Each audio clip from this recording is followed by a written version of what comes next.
हरे कृष्णा, सभी भक्तों का स्वागत है और हम चर्चा कर रहे हैं जगत गुरु शिला प्रभुपाद जी के प्रणाम मंत्र के ऊपर।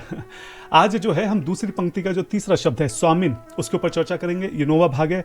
अभी तक 8 भाग हो चुके हैं, जिनका लिंक जो है, प्लेलिस्ट का लिंक जो है मैं नीचे डिस्क्रिप्शन में दे दूंगा, आप लोग देख सकते हैं।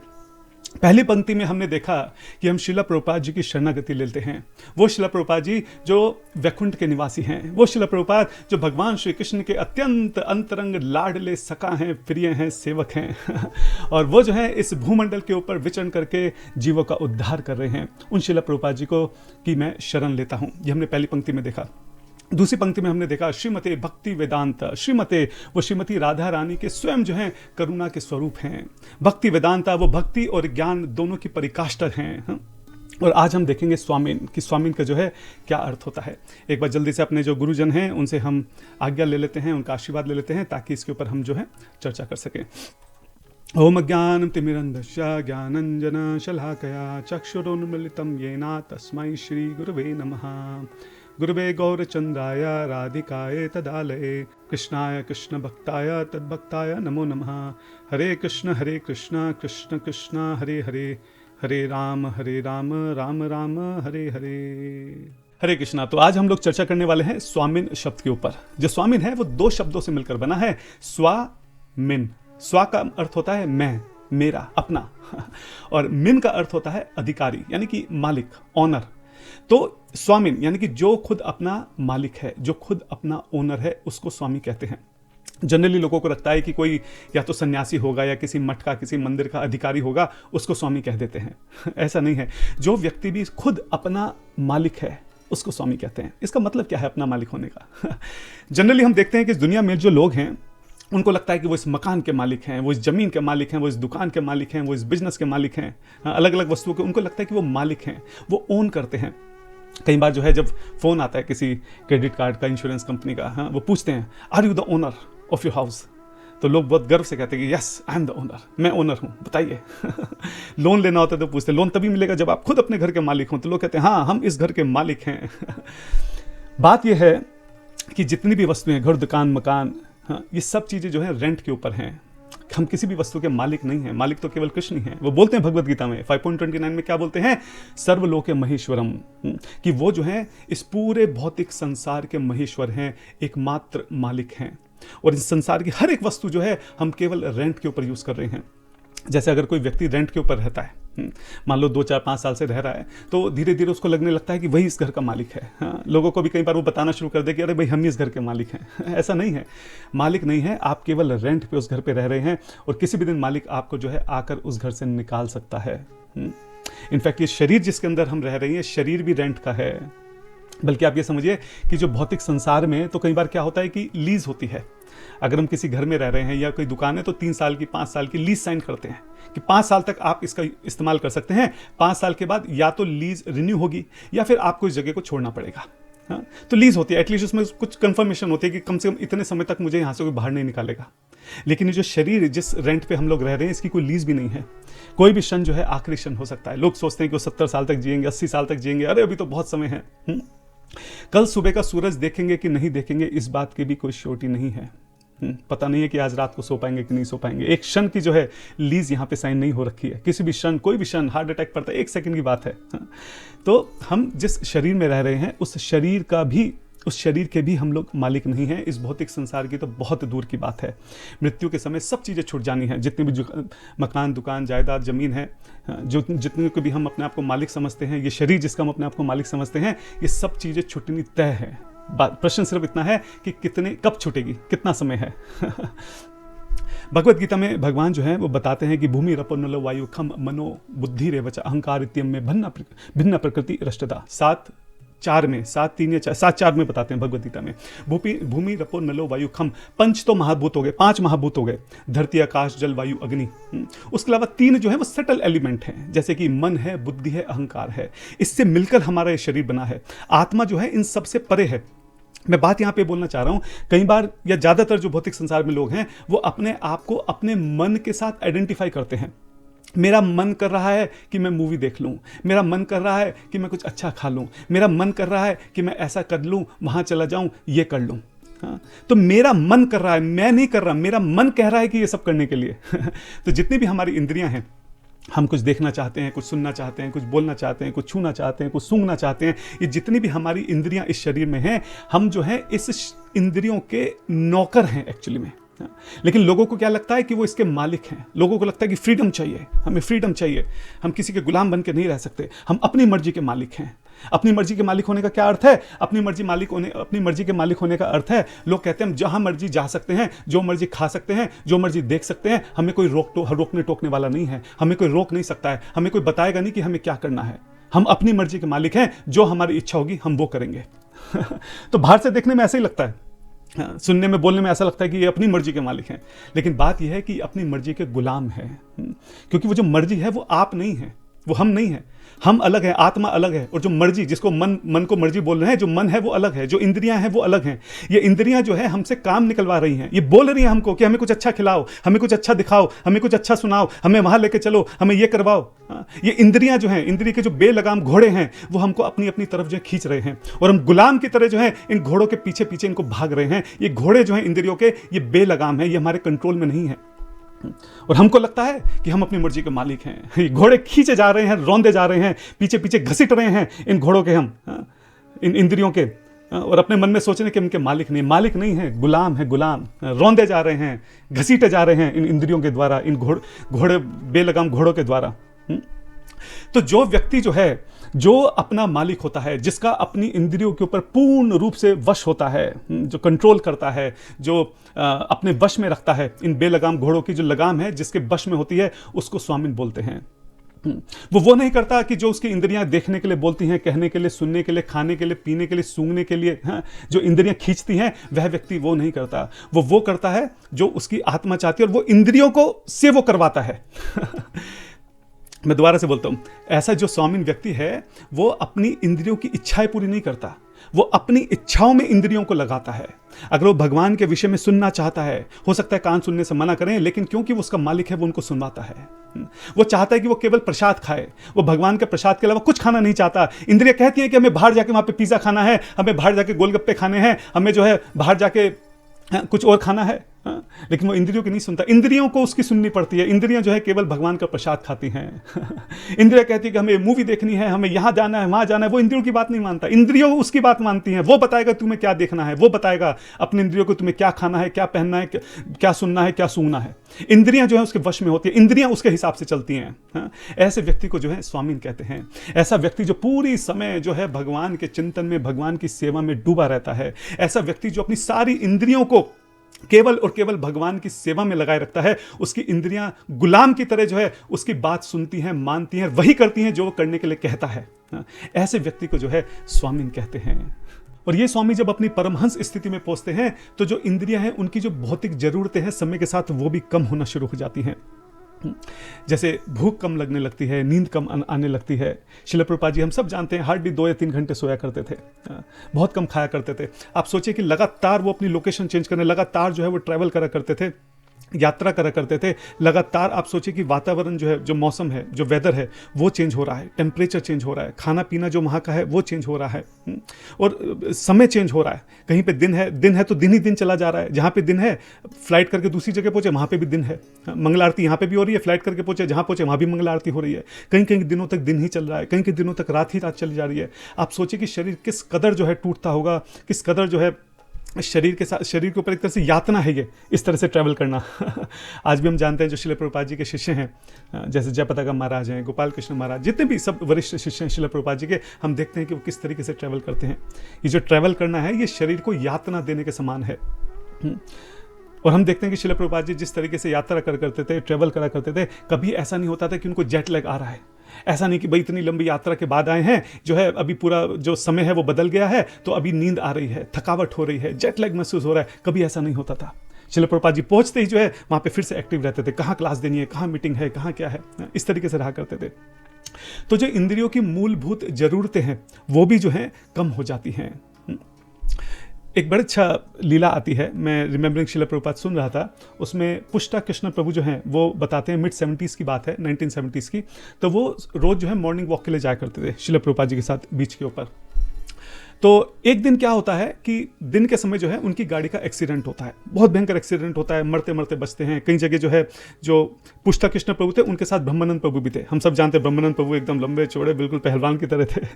उनके भी शरीर में बहुत चोटें आती हैं, कई जगह से नस खिंच जाती है, काफ़ी शरीर में दर्द हो रहा होता है, दर्द से कराह रहे होते हैं। अब अगले दिन मॉर्निंग वॉक के लिए जाना था, तो ये दोनों विचार कर रहे थे कि आज मॉर्निंग वॉक के लिए जाना है कि नहीं जाना, पूरा शरीर तो दर्द कर रहा है, नसें खिंची हुई हैं, कराह रहा है पूरा शरीर, जाना है कि नहीं जाना। तभी वो देखते हैं शिला प्रभुपाद उसी तरह अपने कमरे से निकलते हैं और उसी तरह जो आगे बढ़ना शुरू करते हैं। ये दोनों भी जल्दी जल्दी पीछे पीछे भागने का प्रयास करते हैं। भागना तो छोड़ो, ठीक से चल नहीं पा रहे थे, जैसे तैसे अपने शरीर को घसीटते हैं शिला प्रभुपाद जी के पीछे। और फिर वो देखते हैं कि शिला प्रभुपाद जी को चोटों का कोई असर नहीं पड़ रहा है। ऐसा नहीं कि उनको चोट नहीं लगी थी, ऐसा नहीं कि उनको दर्द नहीं हो रहा था, लेकिन क्योंकि इंद्रियों के ऊपर इतना ज़्यादा वश है शिला प्रभुपाद जी का कि उन इंद्रियों की किसी भी जरूरत के ऊपर, डिमांड के ऊपर शिला प्रभुपाद जी जो है अपना कार्य नहीं करते थे। तो यहाँ पे जो है पुष्टा कृष्ण प्रभु बताते हैं कि वो दोनों देखकर बहुत चक्के रह गए, हैरान रह गए कि कैसे वो दोनों जवान हैं, 20s में थे, हष्ट-पुष्ट थे, बिल्कुल मजबूत शरीर के साथ, हाँ, लेकिन उनके शरीर में इतना दर्द था और वो चल नहीं पा रहे थे। और यहाँ पे शिला प्रभुपाद जी जो दुनिया की नज़रों में एक तरह से बुजुर्ग थे, 70 वर्षीय उनका शरीर था, हाँ, उनको भी चोटों के बावजूद, उनको भी थकावट के बावजूद, उनको भी दर्द के बावजूद जो है वो किस तरीके से उसी तरह अपनी जो सम्राट की चाल है शिला प्रभुपाद जी की, इसकी मुंह पर करके जिस तरीके से चला करते थे, शिला प्रभुपाद जी उसी तरह बीच पर चल रहे थे। तो इस तरह इस इंसिडेंट से हम देखते हैं कि किस तरीके से जो इंद्रियां थी वो शिला प्रभुपाद जी के किस तरह से पूरी तरह से वश में थी। हाँ, वो इंद्रियों के हिसाब से नहीं चलते थे, इंद्रियां जो है वो शिला प्रभुपाद जी के हिसाब से चलती थी, इसलिए उनको स्वामीन कहा जाता है। अच्छा, जो शारीरिक इंद्रियां हैं उनको वश में करना ठीक है, मुश्किल है, लेकिन उससे भी ज्यादा मुश्किल है क्या, अपने मन को वश में करना। उससे भी ज्यादा मुश्किल है अपने काम, क्रोध, लोभ, मोह, मद, मात्सर्य, हाँ, इनको वश में करना, इनको नियंत्रित करना। जनरली जो लोग हैं, साधारण लोग हैं, खुद इनके वश में रहते हैं।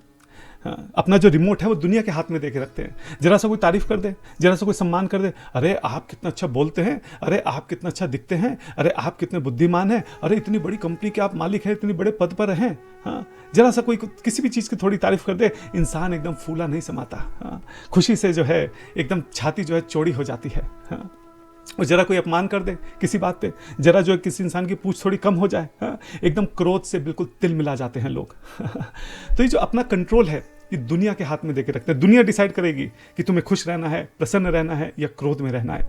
लेकिन जो स्वामी है उनका कंट्रोल जो है वो दुनिया के हाथ में नहीं होता, उनके इमोशन जो है वो दुनिया के हाथ में नहीं होते। वो जो है हमेशा शांति में, चाहे अपमान हो चाहे सम्मान हो, उनके मन की, उनके हृदय की जो शांति है उसको कोई भंग नहीं कर सकता। इसी के संबंध में एक बहुत अच्छी लीला आती है शिला प्रभुपाद लीलामृता में, वॉल्यूम 1 में। ये बात है गीता जयंती महोत्सव फेस्टिवल की, इंदौर की, इंडिया की। वहाँ पे एक बहुत बड़ा आयोजन होता है और उस आयोजन में जो शिला प्रभुपाद जी हैं उनको मुख्य वक्ता के तौर पे, मेन गेस्ट स्पीकर के तौर पे जो है उनको आमंत्रित किया जाता है, इन्वाइट किया जाता है।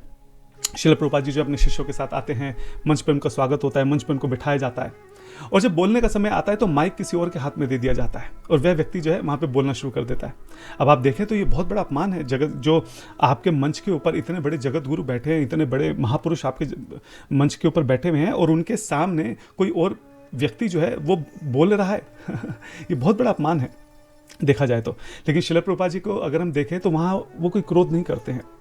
ऐसा नहीं कि वो क्रोध कर रहे हैं या चिल्ला रहे हैं या उनके चेहरे पे किसी भी तरह की शिकन है या माथे पे कोई लकीर है, कुछ नहीं। वो बिल्कुल समान समभाव से, शांति से वहाँ पे कुछ देर बैठते हैं और फिर वो चुपचाप उठकर वहाँ से मंच से जाने लगते हैं, क्योंकि उनको वहाँ पे वक्ता के तौर पर बुलाया था। अब बोल कोई और रहा है तो उनकी वहाँ जरूरत नहीं है, तो वो वहाँ से उठ के जाने लगते हैं। और ये जो इतना बड़ा आयोजन हुआ था, इसमें जो हजारों लाखों जो भक्त, हजारों की संख्या में जो भक्त आए थे, उसमें से ज़्यादातर जो है वो शिला प्रभुपाद जी के दर्शन करने के लिए आए थे, उनको सुनने के लिए आए थे। तो जैसे ही वो देखते हैं कि शिला प्रभुपाद जी उठ के जाने लगते हैं, वहाँ पे जो लोग बैठे हुए थे वो भी जल्दी से उठ के उस जो हॉल था वहाँ से बाहर जाने लगते हैं। देखते ही देखते वहाँ पे अस्त व्यस्त हो जाते हैं, सभी लोग उठकर बाहर जाने लगते हैं। तो जो आयोजक थे वो एकदम घबरा जाते हैं, उन्हें अपनी गलती का एहसास होता है। वो दौड़े दौड़े आते हैं, शिला प्रभुपाद जी को रोकते हैं, उनको झुककर प्रणाम करते हैं, उनके चरणों में झुककर जो है उनसे माफ़ी मांगते हैं। और शिला प्रभुपाद जी तब भी उनके मन में किसी तरह की कोई कड़वाहट नहीं थी उनके प्रति। शिला प्रभुपाद जी उनको माफ़ कर देते हैं। बात यह है कि शिला प्रभुपाद जी ने दिखा दिया कि कोई भी आयोजक, कोई भी मंच या दुनिया में कोई भी जो है उनके मन की शांति को भंग नहीं कर सकता है। उनका जो काम है, क्रोध है, वो पूरी तरह से भगवान के श्री चरणों के साथ बंधे हुए हैं। अगर वो क्रोध भी करते हैं तो भगवान की सेवा के लिए क्रोध करते हैं, ऊपर से क्रोध करते हैं, अंदर से उनकी शांति जो है वो कभी भंग नहीं होती है। तो अभी तक हमने चर्चा करी कि स्वामी का अर्थ होता है वह महापुरुष जिनका अपनी इंद्रियों के ऊपर जो है पूरी तरह से नियंत्रण है। जो अपनी इंद्रियों का मालिक है, जो अपनी मन बुद्धि का मालिक है, ऐसे व्यक्ति को स्वामी कहते हैं। इसी को एक दूसरे दृष्टिकोण से समझते हैं। गोलोक वृंदा धाम में, आध्यात्मिक जगत में स्वामी का मतलब होता है वह व्यक्ति जो मालिक नहीं है, बल्कि पूरी तरह से खाली है, कंगाल है, एकदम कुछ नहीं है उसके पास अपना। उसके पास अपना कोई एम्बिशन नहीं है, कोई महत्वाकांक्षा नहीं है, उसकी अपनी कोई ओपिनियन नहीं है, कोई राय नहीं है, कोई इच्छा नहीं है, कोई लक्ष्य नहीं है, कोई गोल नहीं है। वो केवल और केवल और केवल भगवान की इच्छा से, भगवान की सेवा से भरा हुआ है। उसका अपना कुछ भी नहीं है। जैसे एक उदाहरण से समझते हैं, मान लो जैसे भगवान श्री कृष्ण की बांसुरी है, वो हम देखें तो अंदर से बिल्कुल खाली है, खोखली है, उसका पास अपना अंदर से कोई वजूद नहीं है। अगर उसमें किसी भी तरह का, मान लो कोई कचरा फंसा है या कोई भी चीज अटकी हुई है, लकड़ी का कोई टुकड़ा जो है वहां पे अटका हुआ है, तो उसमें से मधुर संगीत जो है वो नहीं प्रकट होगा। भगवान श्री कृष्ण जब बांसुरी बजाएंगे, अगर वो कुछ बीच में कचरा है, कोई चीज अटकी हुई है, तो उसमें से मधुर संगीत जो है वो नहीं निकलेगा। बिल्कुल ठीक इसी तरीके से, क्योंकि श्रील प्रभुपाद जी अंदर से बिल्कुल खाली हैं। जैसे हमने बोला, उनकी अपनी कोई महत्वाकांक्षा नहीं है, अपनी कोई इच्छा नहीं है, अपना कोई लक्ष्य नहीं है, अपनी कोई ओपिनियन नहीं है, किसी भी तरह की उनकी अपनी कोई राय नहीं है। वो केवल और केवल भगवान श्री कृष्ण की जो करुणा है उससे भरे हुए हैं। या ऐसा समझो कि जब भगवान श्री कृष्ण बांसुरी बजाते हैं तो उनके होठों से निकलकर हवा उस बांसुरी से होकर गुजरती है और उसमें से मधुर संगीत निकलता है।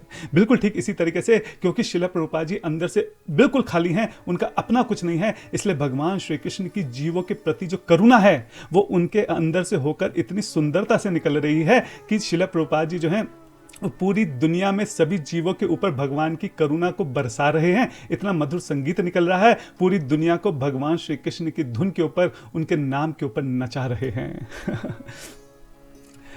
इसी बात को अगर और थोड़ा गहराई से समझें, बाहर से देखने में ऐसा लगता है कि अरे स्वामी इतनी बड़ी संस्था के मालिक हैं, देखो इनके एक इशारे पर जो है हजारों भक्त अपनी जान छिड़कते हैं, कैसे पूरी दुनिया को जो है ये भगवान श्री कृष्ण के कीर्तन के ऊपर नचा रहे हैं, पूरी दुनिया के मालिक हैं, इतनी बड़ी संस्था के मालिक हैं। अगर हम ध्यान से सोचें, तो सच बात तो यह है कि वो दुनिया के सबसे बड़े कैदी हैं, दुनिया के सबसे बड़े गुलाम हैं। लोगों को नचा रहे हैं, लेकिन देखा जाए तो खुद जो है वो राधा रानी के इशारों पर नाच रहे हैं। वो खुद जो है प्रेम की जंजीरों से बंधे हुए हैं, खुद जो है हरि नाम की जंजीर से बंधे हुए हैं। वो चाह के भी उनके लिए संभव नहीं है कि वो हरि नाम ना लें। हर वक्त, हर समय, हर क्षण जो है भगवान श्री कृष्ण के विषय में बोलते हैं, सुनते हैं, कहते हैं। उनके मुंह से लगातार हरि नाम जो है, भगवान का नाम निकलता है। वो चाह कर भी इसको रोक नहीं सकते, उसकी जंजीर से बंधे हुए हैं। वो चाहकर भी किसी के ऊपर करुणा ना करें, ऐसा हो नहीं सकता।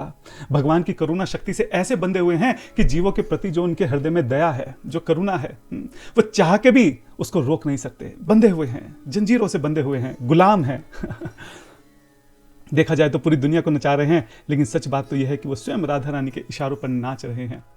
अच्छा, अगर हम एक और दृष्टिकोण से देखें तो स्वामी का जो अर्थ है वो पति भी हो सकता है। घर का जो बड़ा है, पति या पिता।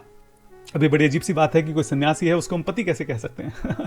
अगर हम ध्यान से देखें तो पति का क्या कर्तव्य होता है, क्या जिम्मेदारी होती है कि वो जो अपने पत्नी है, अपने बच्चे हैं, उनकी रक्षा करता है। उनकी जो भी जरूरतें हैं, चाहे वो खाना हो, कपड़े हो, या घर की जो भी जरूरतें हैं, वो पति जो है उसको पूरा करता है। बिल्कुल ठीक इसी तरीके से जो श्रील प्रभुपाद जी हैं, वो अपने अनुयायियों की, जो जीवात्माएं हैं, उनकी रक्षा करते हैं। उनकी जो भी जरूरत है आध्यात्मिक पथ पर आगे बढ़ने की, उन जरूरतों को पूरा करते हैं। अगर हम थोड़ा सिद्धांत की दृष्टि से देखें तो इस पूरे ब्रह्मांड में एक ही पुरुष है, और वो है भगवान श्री कृष्ण, हमारे श्याम सुंदर जी। और बाकी जितनी भी जीवात्माएं हैं, चाहे वो पुरुष हो या स्त्री शरीर में हो, किसी भी शरीर में हो, असल में वो भगवान के भोग के लिए बनी है, भगवान के आनंद के लिए बनी है। जीवरे स्वरूप हो कृष्ण नित्यदास। अब माया क्या करती है? माया इन जीवों को यकीन दिलाने की कोशिश करती है, इनको ठगती है, इनको बेवकूफ बनाती है, इनको झांसा देती है, इनका शोषण करती है, और इनको यकीन दिलाने में कामयाब हो जाती है कि असल में तुम भी पुरुष हो, तुम भी इंजॉय कर सकते हो, तुम भी भोग कर सकते हो। और माया के चंगुल में फंसकर जो जीव है इस संसार में भोग करने का प्रयास करता है, मजे करने का प्रयास करता है। और फिर हम जानते हैं कि कैसे वो दर दर जो है केवल ठोकरे खाता रहता है। पुनरपि जननम पुनरपि मरणम, अनंत जन्मों से इसी भौतिक संसार में जो है वो ठोकरे खा रहा है। तो माया जो है वो घात लगाकर हमला करती है, शोषण करती है, बेवकूफ बनाती है।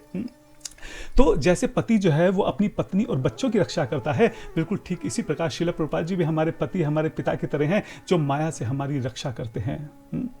मान लो अगर कोई, जैसे भेड़िए हैं, भेड़ियों से बचाने के लिए, अपने परिवार को बचाने के लिए एक व्यक्ति क्या करता है, वो एक घर बनाता है जिसके चारों तरफ जो फेंस है, जो बाड़ है, वो लगा देता है, हाँ, ताकि उस घर के अंदर जो है उसका परिवार सुरक्षित रहे, और खुद उस घर के बाहर खड़े होकर जो है पहरा देता है, अपनी पत्नी अपने बच्चों की रक्षा करता है। बिल्कुल ठीक इसी तरीके से श्रील प्रभुपाद जी ने जो है ये इस्कॉन नामक घर बना रखा है। इसमें जो 4 नियम हैं वो फेंस की तरह, वो बाड़ की तरह उस घर के चारों तरफ लगा रखे हैं, और खुद जो है उस घर के बाहर खड़े होकर पहरा दे रहे हैं कि कोई भी माया जो है वो मेरे किसी भी अनुयायी को, किसी भी भक्त को, किसी भी शिष्य को जो है छू ना सके। जब तक हम इस घर के अंदर हैं, जब तक हम उन 4 नियमों की जो रेखा है, जब तक उसको हम नहीं लांघते, हम ये मान के चले कि हम बिल्कुल सुरक्षित हैं। श्रील प्रभुपाद जी जो हैं स्वयं उन्होंने जो है हमारी सुरक्षा का ठेका उठा रखा है। अब हम घर छोड़ के भाग जाएं और 4 नियमों का उल्लंघन करें तो फिर माया के चंगुल से बचना मुश्किल है। लेकिन जब तक हम श्रील प्रभुपाद जी के इस घर के अंदर हैं, इस्कॉन के अंदर हैं, तब तक जो है हम माया से सुरक्षित हैं। अच्छा, एक चीज़ और है कि जैसे हम डिस्कस करें कि जो पति है, जो पिता है, वो अपने परिवार की जरूरतों को भी पूरा करता है। बिल्कुल ठीक इसी प्रकार श्रील प्रभुपाद जी जो हैं वो हर एक शिष्य की, हर एक अनुयायी की जो भी जरूरत है उसको पूरा कर रहे हैं। श्रील प्रभुपाद जी ने ये जो इस्कॉन बनाया है, ये इस तरह से बनाया है कि जिस भक्त की जो भी जरूरत है आध्यात्मिक रास्ते पर आगे बढ़ने के लिए, हर एक जीव अलग है, उसकी अलग अलग जरूरतें हो सकती हैं। हो सकता है किसी को जो है भगवान का श्रृंगार करने में बड़ा आनंद आता हो, किसी का बड़ा आर्टिस्टिक जो है स्वभाव है, उसको चीज़ों को सुंदर बनाने में आनंद आता है, किसी को सिद्धांत समझाने में बड़ा आनंद आता है, किसी को संगीत का शौक है, उसे भगवान के कीर्तन में बड़ा आनंद आता है, किसी को मैनेजमेंट में जो है बड़ा अच्छा लगता है, मैनेजमेंट स्किल्स है उसके अंदर, तो उसको मंदिर मैनेज करने में, एडमिनिस्ट्रेटिव वर्क में, इसमें बड़ा आनंद आता है। किसी को जो कंस्ट्रक्शन करना, कि बड़े बड़े मंदिर बनाना, इसमें बड़ा आनंद आता है। किसी को फंड कलेक्शन में आनंद आता है, वो काम अच्छे से कर सकता है। तो हर एक जीव जो है वो अलग है, हर एक जीव के अंदर अलग गुण है, और उस गुण के हिसाब से उसकी जरूरत है कि उसको कोई ऐसी सेवा मिले जहां पे वो इस गुण का इस्तेमाल कर सके, और इस गुण का इस्तेमाल करके वो आध्यात्मिक जगत में आगे बढ़ सके।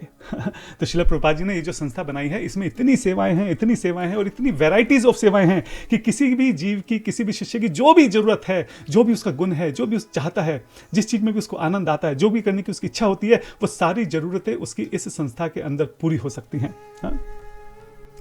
मैंने ऐसी कोई और संस्था नहीं देखी, मैंने ऐसा कोई और आश्रम नहीं देखा जहाँ पे इतनी वैराइटीज ऑफ सर्विस जो हैं वो अवेलेबल हो, कि जहाँ पे भक्त जो है किसी भी सेवा से अपने आप को पूरी तरह से भगवान की सेवा में जो है वो एंगेज कर सकता हो। तो श्रील प्रभुपाद जी ने इतना सुंदर घर बनाया है जिसके अंदर हम पूरी तरह से प्रोटेक्टेड हैं, जिसमें हमारी सारी जो इच्छाएं हैं, सारे जो भी ज़रूरतें हैं वो पूरी हो रही हैं, और स्वयं श्रील प्रभुपाद जी जो हैं इस घर के बाहर खड़े होकर पहरा दे रहे हैं। इसलिए श्रील प्रभुपाद जी जो हैं इस घर के पति हैं, पिता हैं, इसलिए जो है उनको हम स्वामी कह के संबोधित कर रहे हैं। इसी से संबंधित एक लीला का स्मरण हो रहा है। मैं रिमेंबरिंग श्रील प्रभुपाद सुन रहा था।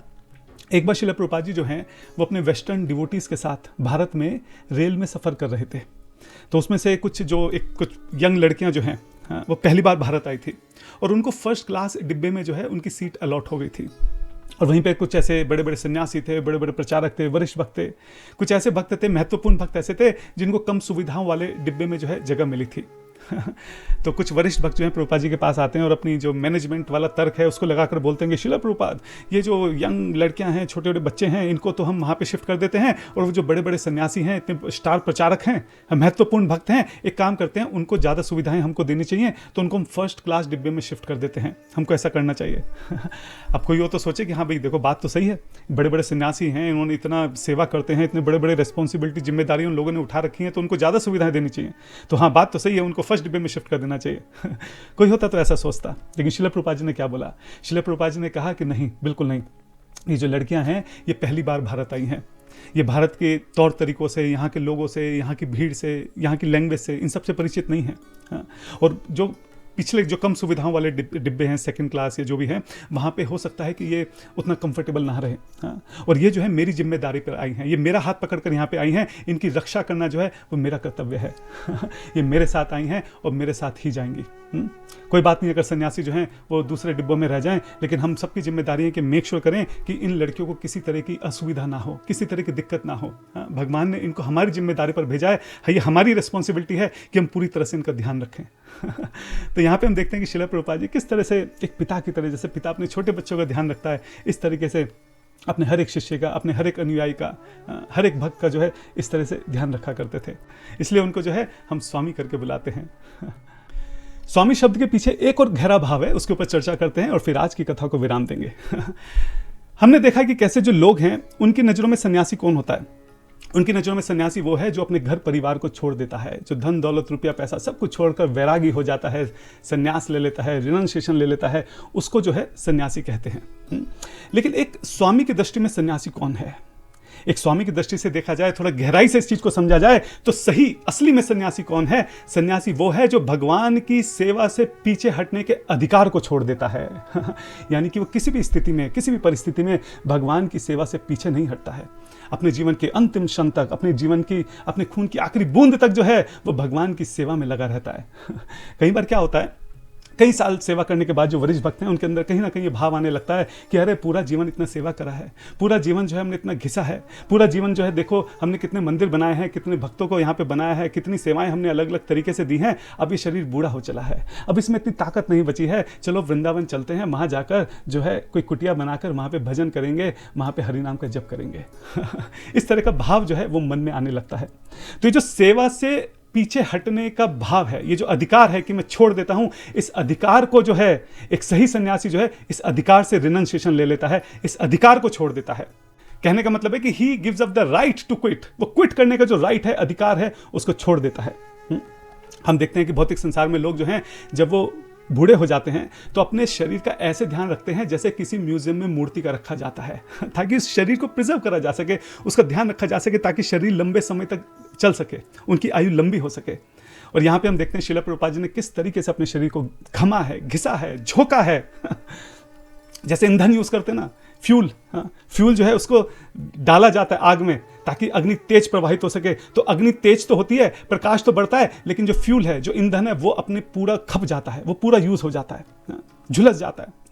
इसी तरह अगर हम ध्यान से देखें तो इस पूरे संसार में जो हरिनाम संकीर्तन का यज्ञ चल रहा है, श्रील प्रभुपाद जी ने अपने शरीर की जो है आहुति उस अग्नि में दी है, ताकि जो पूरी दुनिया अंधकार से भरी हुई है, इस पूरी दुनिया को हरिनाम के प्रकाश से भरा जा सके। लेकिन इस हरिनाम के प्रकाश से भरने के लिए उस अग्नि में श्रील प्रभुपाद जी ने स्वयं अपने शरीर को झोंका है, अपने शरीर को ईंधन की तरह, फ्यूल की तरह, आहुति की तरह जो है उस अग्नि में डाला है। मैं एक बार सुन रहा था श्रील प्रभुपाद जी के विषय में, तो हमारे वृंदावन के हिज ग्रेस भूरीजन प्रभु जी जो हैं वो बता रहे थे कि श्रील प्रभुपाद जी जो हैं वो बहुत स्वस्थ थे। शुरू से आयुर्वेद का उनको बहुत अच्छा ज्ञान था। तो 1965 तक जब तक वो यूएस नहीं गए थे वो बहुत स्वस्थ थे, उनको कभी कोई ऐसी बीमारी नहीं होती थी, एकदम स्वस्थ रहते थे, इतनी आयु में भी वो भाग दौड़ करते थे। लेकिन 1965 से 77 जो केवल 12 साल हैं, इसमें लिटरली, वो उनके वर्ड्स हैं, भूरीजन प्रभु कह रहे थे, लिटरली उन्होंने सुसाइड करा है।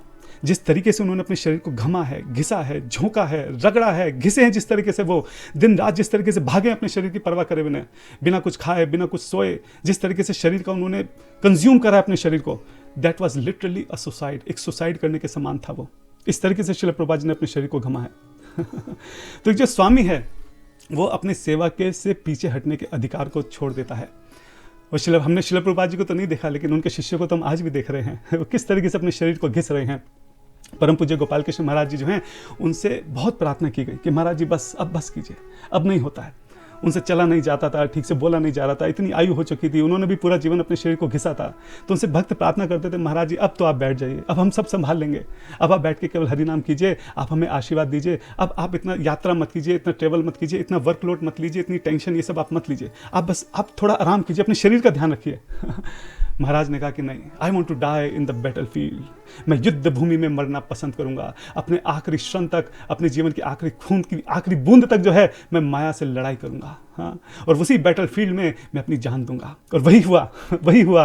अंत में यात्रा करते करते महाराज जी जो है अपने जीवन के आखिरी क्षण तक, आखिरी बूंद तक जो है वो माया से लड़ते रहे, क्विट नहीं किया, क्विट नहीं किया, छोड़ा नहीं कभी भी। हम सब देख रहे हैं परम पूज्य जयप्रताप महाराज को। ऐसा उदाहरण तो इतिहास में ना कभी सुना है, ना पढ़ा है, ना इतिहास में कभी देखा है। और अगर आंखों से ना देखा जाए तो कोई सुनने वाले को तो लगेगा कि ऐसे ये संभव हो ही नहीं सकता। अरे ये इनके अनुयायी हैं, ये तो अपने इस्कॉन की तारीफ करेंगे ही कि इनके इस्कॉन में ऐसे ऐसे सन्यासी हैं। अरे ये तो इनके शिष्य हैं, ये तो तारीफ करेंगे ही अपने गुरु की। हाँ, कोई बाहर का व्यक्ति हो तो इस तरह की बात बोलेगा, उसे यकीन नहीं होगा अगर उसको बताया जाए कि हम अपनी आंखों से क्या देख रहे हैं। ये असंभव है, ये लिटरली असंभव है कि एक व्यक्ति किस तरीके से अपने शरीर के एक एक रोम को भगवान श्री कृष्ण की सेवा में लगा रहा है। हाँ? कोई ऐसी शायद बीमारी ना हो जो उनको ना हुई हो, कोई ऐसा शरीर पूरा छिन्न भिन्न जिनका हो चुका है, तब भी वो पीछे हटने के लिए राजी नहीं है। तो ये होते हैं सन्यासी, ये होते हैं स्वामी। ये स्वामी का जो गहरी अगर समझ है, कोई गहरी अंडरस्टैंडिंग है, तो ये है जिन्होंने अपना रोम रोम जो है भगवान श्री कृष्ण की सेवा में लगा दिया है और किसी भी स्थिति में वो पीछे हटने को राजी नहीं है। वो पीछे हटने को राजी नहीं है, अपने जीवन के आखिरी क्षण तक भगवान की सेवा में लगे रहेंगे। ऐसे व्यक्ति को जो है सन्यासी कहा जाता है, ऐसे व्यक्ति को जो है स्वामी कहा जाता है, ऐसे महापुरुष को जो है स्वामी कहा जाता है। रिमेंबरिंग शिला प्रभुपाद में राधा वल्लभ प्रभु बताते हैं, 1977 की बात है, जब शिला प्रभुपाद जी जो है इस धरातल पर अपनी लीला समाप्त करने वाले थे, अंतिम वर्ष में थे, तो बताते हैं कि वो कुंभ मेला जा रहे थे। प्रभुपाद जी के साथ ट्रेन में कुछ भक्त थे। प्रभुपाद जी का शरीर बहुत बुरी तरह से ढल चुका था, बहुत बीमार थे, बैठने की भी स्थिति में नहीं थे। तो ट्रेन की जो सीट होती है उसके ऊपर शिला प्रभुपाद जी लेटे हुए थे, आसपास कुछ भक्त थे। तभी एक भक्त जो है वो आता है और न्यूज़ लेटर लेकर आता है और वो वहाँ पर आकर जो है अनाउंस करने लगता है कि किस तरीके से पूरी दुनिया के अलग अलग मंदिरों में जो है बुक्स डिस्ट्रीब्यूट हो रही हैं, प्रचार हो रहा है और कितनी कितनी बुक डिस्ट्रीब्यूट हो रही हैं और कौन कौन वो भक्त हैं जो सबसे ज़्यादा जो है किताबों का वितरण कर रहे हैं, बुक्स डिस्ट्रीब्यूशन कर रहे हैं।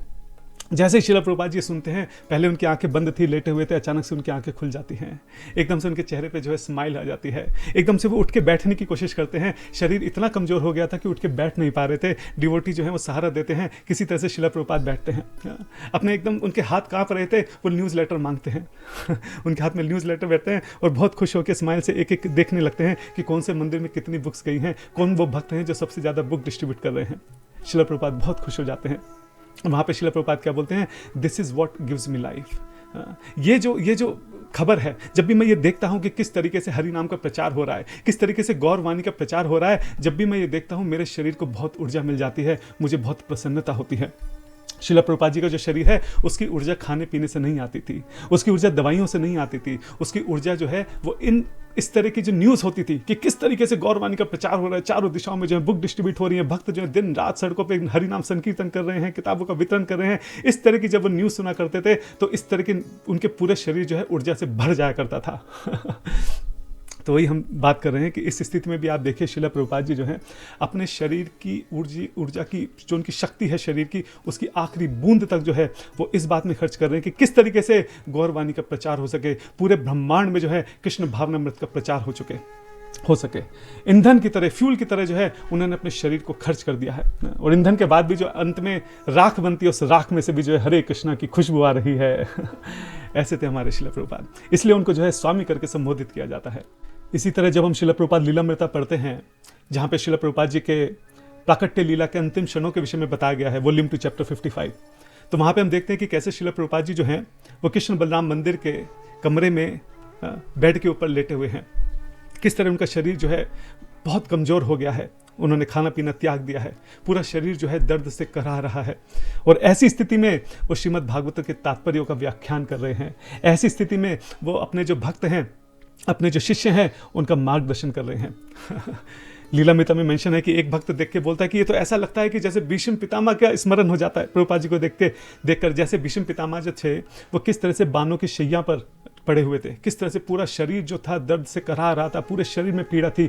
ऐसी स्थिति में भी भगवान श्री कृष्ण की इच्छा के लिए वो युधिष्ठिर को जो है धर्म का ज्ञान दे रहे थे। बिल्कुल ठीक इसी प्रकार शिला प्रभुपाद जी जो हैं वो भी उसी स्थिति में थे, पूरा शरीर दर्द से कराह रहा था, शरीर 1 इंच भी हिल जाए ऐसी स्थिति में नहीं था।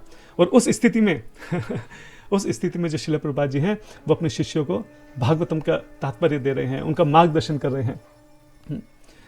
अगर यमराज भी आ जाए ना तो वो भी ऐसे महापुरुष के कमरे के अंदर जो बिना अनुमति के प्रवेश नहीं कर सकते।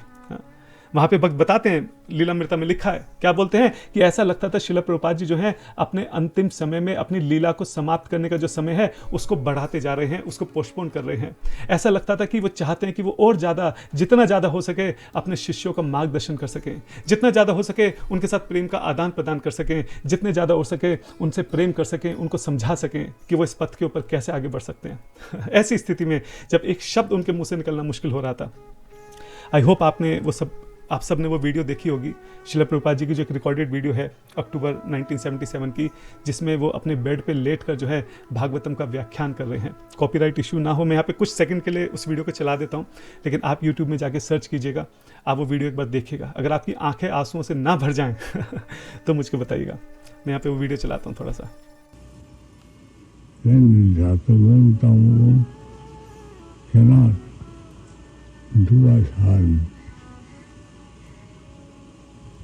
Labdi hetu. Yeah. And according to the association of different nature. तो ये होता है स्वामी होने का असली अर्थ। ऐसे महापुरुष को स्वामी कहते हैं। ये वीडियो YouTube पर है, आप कृपया करके सर्च कीजिए, इसको देखिए, मेडिटेट कीजिए, विचार कीजिए कि कैसे महापुरुष रहे होंगे जो जीवन के अपने अंतिम समय में इस स्थिति में जब पूरा शरीर दर्द से करहा रहा है तब भी वो प्रचार कर रहे हैं, तब भी वो भक्तों का मार्गदर्शन कर रहे हैं, तब भी वो भागवतम पे जो है तात्पर्य बता रहे हैं।